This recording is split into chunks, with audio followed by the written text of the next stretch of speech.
नमस्कार, मु मनिता बेहेरा। मोर स्वरचित कविता धर्म पोशाकर रंग कण।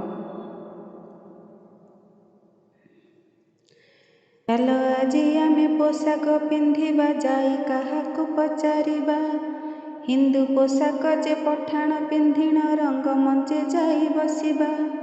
पोशाक देखिकी लोकंकर आखि पड़ी जीव निश्चय धोकारे। चिन्हि पारिब कि भीतर मनीष किए अछि केउ कर्मरे। पोशाक को देखि चिन्हि कहीदेबा केउ भाई काहा पूजक। भीतर मनीष जना पड़िबनि किए केउ धर्म साधक। नाम जदि आमे बदलाई देबा राम रही मोर जागारे। चिन्हि पारिबानि विश्वास करिबा सत्य सिए सेई कर्मरे।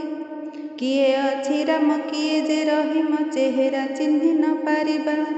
अदल बदल करिले देहकु पोशाक देखिकी बारिबा। धर्म पोशाक मूल काहि अटे कर्मको मूल करुणा। पशु बळी दुई धर्म दियंती मांस खिया काहि छाड़ुना। पशु काटे इए मांस खाए सिए एका पाप एठी करई। धर्म नामरे अलगा अलगा नाम मात्र को जे लड़ई। निज पेट पाई पशु पेट चिरी मसला गोळेई खाती। धर्मर आड़े पथ भ्रष्ट होई जीव हत्या दुहे करती।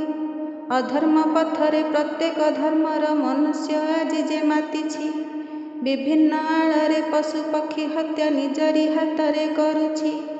प्राणी जगतरे अधिक उदंड मनुष्य ही आजी होइछि। भଳିकी पोशाक पिंधिकी निज धर्म गुण गाउछि। निज धर्म गुण गाउ